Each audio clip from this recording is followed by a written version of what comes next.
Mi jana nililani kwamba pia watoto wanaweza wakajiongelelea. Tulikuwa nafikiria sisi ndio tunapoongelea watoto, but at some point nimeona watoto pia wanajiongelelea na ni muhimu kuwapatia time hiyo yao ya kucheza.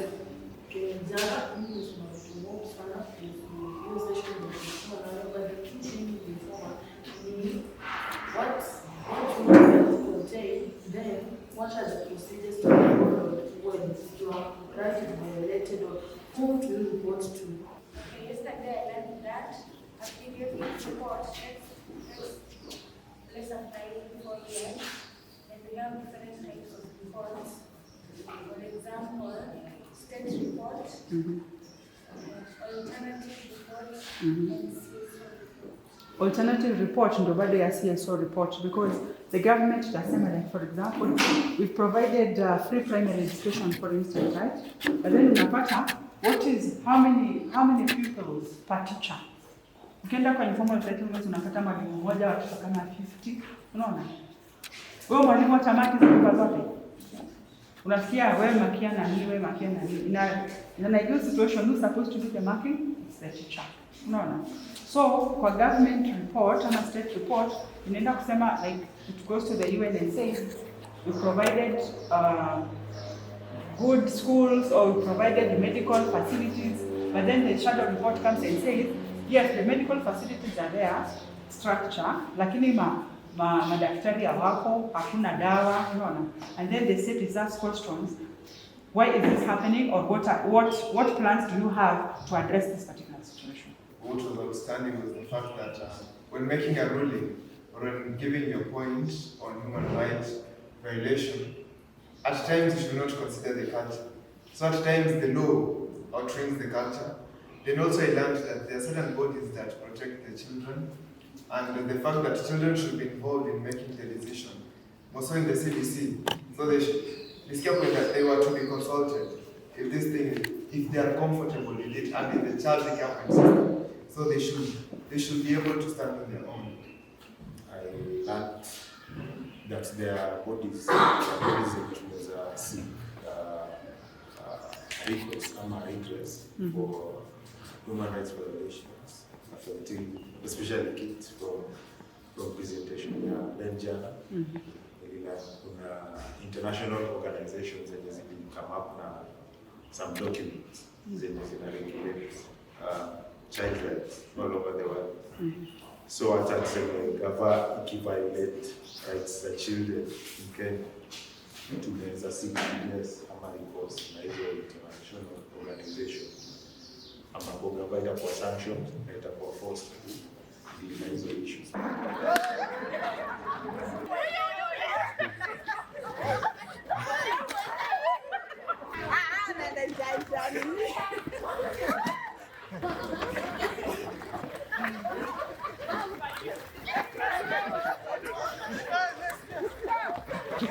Okay, let's do this. Let's do that. Okay, this is what we do. We are talking about navigating the social justice and human rights terrain. Sawa sawa. We want to see what challenges do people face in when you're trying to have rights. Ndio tunasema all of us are born equal. We are all equal before the law, but in reality, there are some people who get justice while others don't. Yes. So what we are going to do is we are going to have an exercise. We'll have one volunteer kwa kila group. Sawa sawa. And your role as a volunteer tutakufunga macho, and you're supposed to walk through landmines ufike kwa hii justice cup. Sawa sawa. Landmines are symbolic. Landmine inafanyanga nini? Do you all know what a landmine is? So, Amweni, pick on your codes. Pick on the codes to confuse the other group. Amueni, pick your volunteer, pick your code, pick the confusion. Tuchague tu mse mwenye tutamguide. Haifai kuwa complicated hivi. Kuna mtu anataka kuvolunteer first of all. So kama na move kama so kama hivi. Sasa unaona inalingana na nyinyi sasa. Nyinyi ndio mnaniambia lakini sasa mniambie na watu. Kama nafaa nisonge left ama right, unaweza piga kama hivi.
Wanasongeni huko waje kumshika.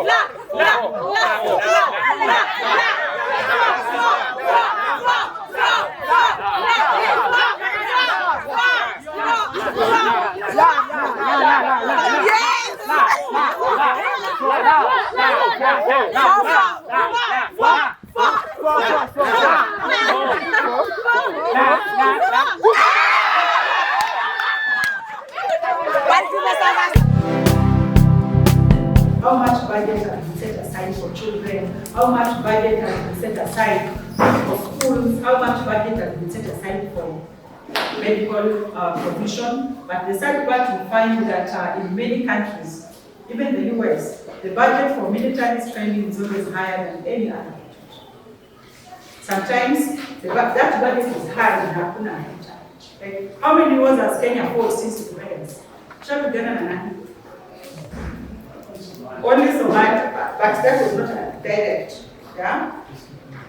But unapata countries are spending so much, so much of military.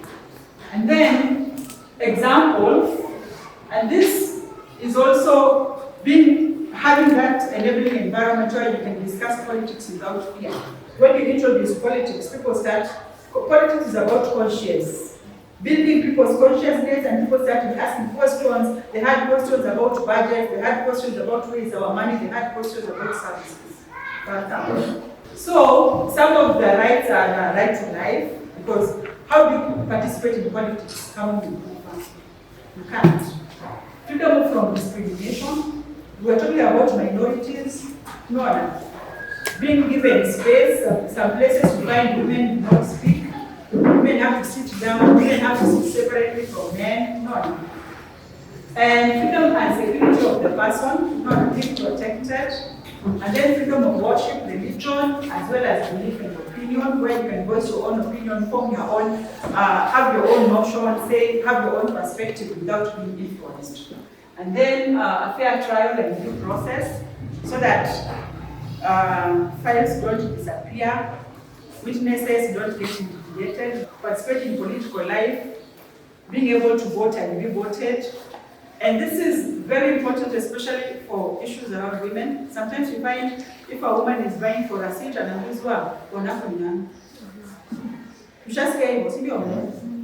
find that women are excluded from participating in politics because they don't have the financial muscle, awana pesa.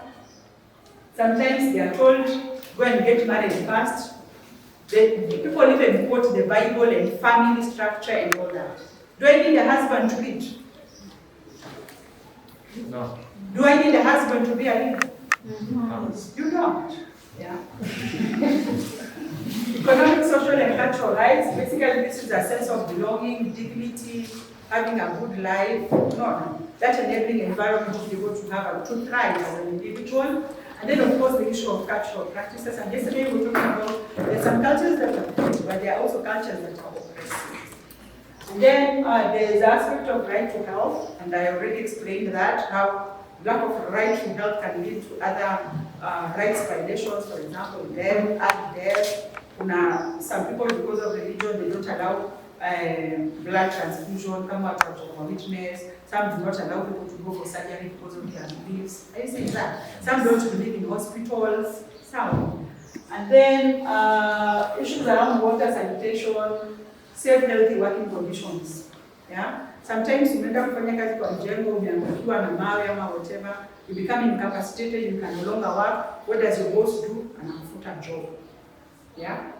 And then this also involves right to education, adequate water, leisure and rest. People should rest, that's why you have Sundays, you have some people who don't work on weekends.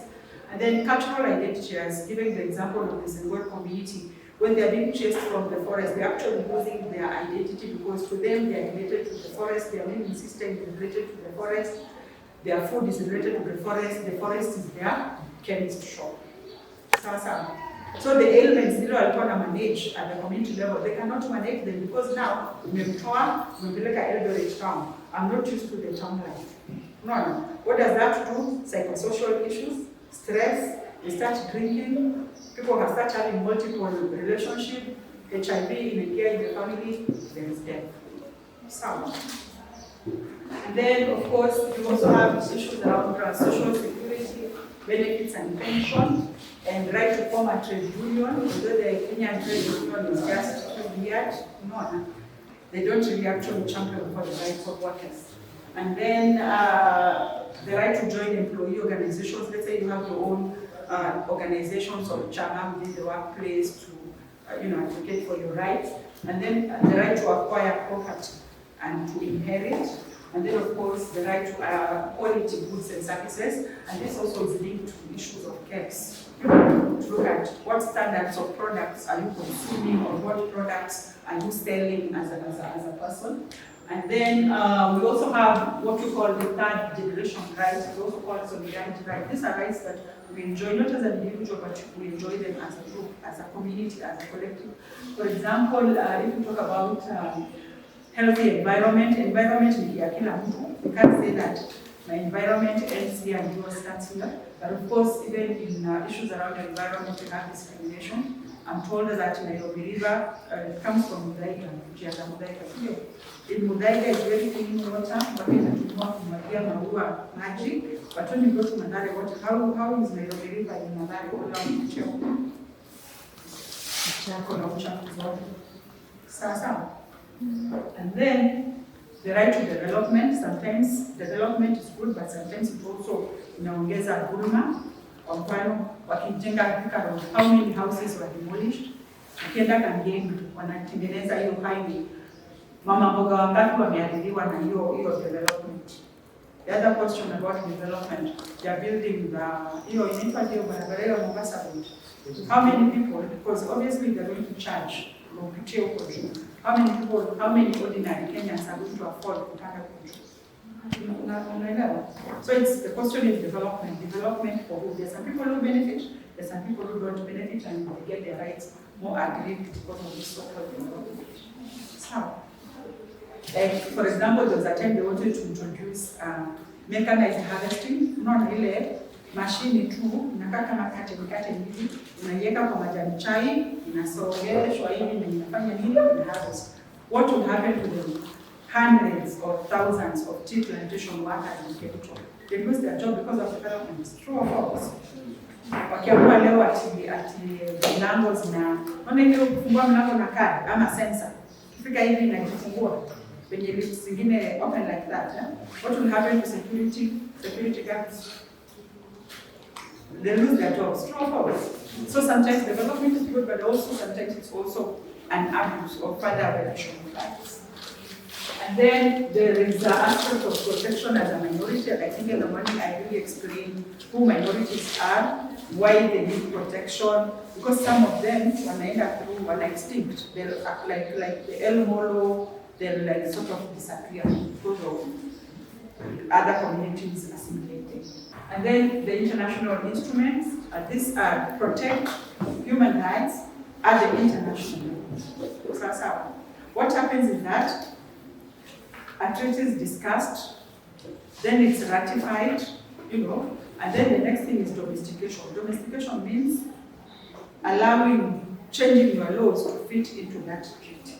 Like in Kenya, most of these international regulations to domesticate in our constitution.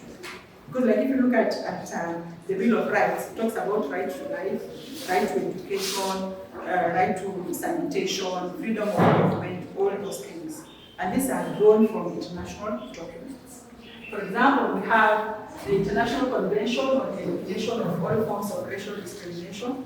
I don't think we need that in Kenya because like the majority are people of African descent, so having this wouldn't, ratifying or domesticating this wouldn't fit into the Kenyan situation. But of course, there are legislation that protect people from any form of discrimination. And then we have the International Convention on Protection of All Migrant Workers and their families. Like if you go to another country, first of all, you don't know the language, culture. I'm talking about Maputo protocol, but you can also go to online to the website.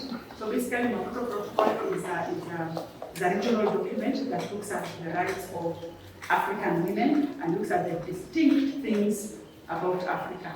Basically, it's a document that speaks to Africa as Africans because it also speaks about things like our culture, appreciates the different cultural values within the continent. It has provisions for protecting the rights of elderly women because of their vulnerability. It also has provision for protecting women with disability. It talks about issues of property and inheritance rights. It talks about issues of peace because realization that there is a lot of conflict and the majority of people who suffer from conflict are mostly women and children. And then it also talks about the right to food security.